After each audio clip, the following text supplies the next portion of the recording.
Atelin Aling Rosa, totoo po ba na 24 ang senador na binoboto? Oo, iha, nasa saligang batas yan. Ang Senado ay binubuo ng 24 na senador na ihahalal ng lahat ng kwalipikadong botante sa buong Pilipinas. Ibig sabihin, kahit saan ka sa Pilipinas, pare-pareho tayong bumuboto sa mga senador. Ay, akala ko po dati ang parang mayor, kung sino lang sa lugar namin. Hindi iha, ang senador ay para sa buong bansa, kaya buong Pilipinas ang bumuboto sa kanila. Kaya nga ang daming posters ng mga kandidato, kahit sa probinsya, kahit dito sa palengke. Ganun pala yun. So, hindi lang dapat sikat, dapat may alam at may malasakit. Tama ka dyan. Wag lang pogi, wag lang artista. Boses ng bayan ng boto mo. Naku, mas pag-iisipan ko na po ngayon ang iboboto ko. Ganyan dapat, babae man o lalaki, dapat matalinong botante. Artikulo 6, Section 27 ng Konstitusyon ng Pilipinas. Ito ay tumatalakay sa pagiging malaya ng mamamayan sa pagpapahayag ng kanilang saloobin. Ganito ang isang scene na aking ipapakita. Ito ay tungkol sa isang protesta sa harap ng musik. Mga kababayan, narito tayo ngayon upang ipahayag ang ating hinaing. Hindi na natin matatahimik ang ating mga sarili sa patuloy na korupsyon sa ating pamahalaan. May karapatan tayong magsalita, may karapatan tayong magprotesta at hindi tayo dapat matakot. Ito ang ating karapatan ayon sa Constitution. Ma'am Maria, naintindihan po namin ang ginagawa niyo. Ngunit pinapaalahanan lang po namin kayo na manatiling payapa ang pagproprotesta. Siguraduhin walang mangyayaring kaharasan. Naintindihan naman po namin, Sir Juan. Ginagawa lang naman po namin ang aming karapatan na ipahayag ang aming saloobin. Tama nga iyan, iha. Mabuhay ang mga taong nagtatanggol sa ating karapatan. Sana'y marinig tayo ng ating mga pinuno. Salamat po, Aling Isabel. Sama-sama tayong lalaban para sa ating bayan. Ang scene na ito ay nagtapos sa pagpatuloy ng protesta na nagpapakita ng pagkakaisa ng mga mamamayan sa pagpapahayag ng kanilang mga hinaing. Uy, Mare, kita ko yung sabi kanina. Ang baba. Ay, kinuha. Mas mataas ko yung akin. Mas malaki yung sabi. Yung posisyon mo sa akin. Over naman sa ahas. Kahit ako hindi ko alam. Bakit ganun? Bakit naka-public? Dapat ako lang nakakakita.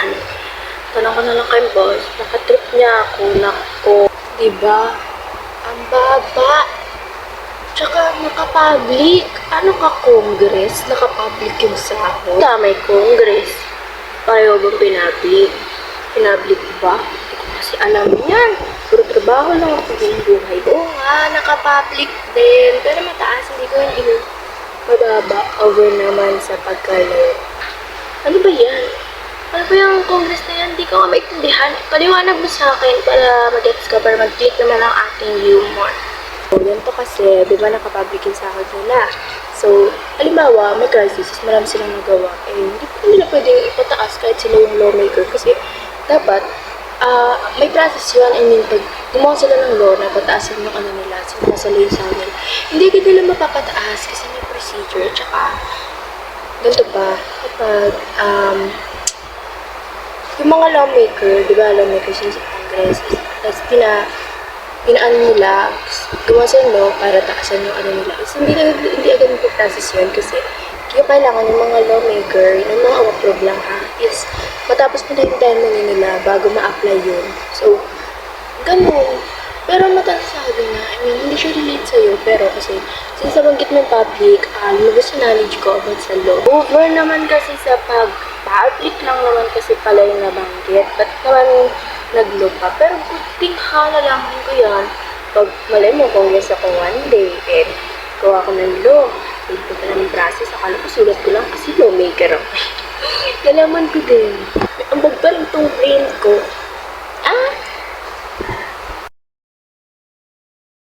So, pinag-aralan nyo na rin yung sa may Polgov, yung article doon, kinumferias. Tanungin kita. Article 6, Section 6.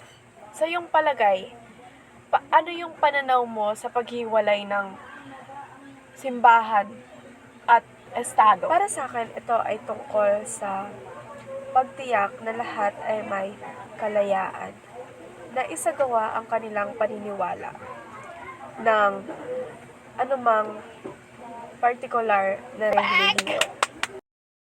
Article 6, Section 4. Ito'y tumatalakay kung ilang taon pwedeng manilbihan ng isang senador sa Senado. Si Reyes ay nanilbihan na ng 6 years sa Senado. Ngunit nung natapos siya, gusto niya ulit tumakbo. Ngunit hindi naman yun pwede na dahil nahalal na siya ng 2 beses na makasunod. Ngayon, hindi na siya pwedeng tumakbo dahil nga nahalal na siya. Kailangan niya ulit maghintay or magpahinga ng 1 taon bago siya muli tumakbo. Dahil unfair naman yun, kung tatakbo siya ulit ng 6 years, something like that, ay hindi na talaga pwede. Akala ko si Mayor ang lumanawa ng mataas. Hindi, si Presidente yun. Actually, mga bata, ang lumanawa ng mataas ay ang Kongreso ng Pilipinas. Minumuto ng mga senado at apulong ng mga tinatawan.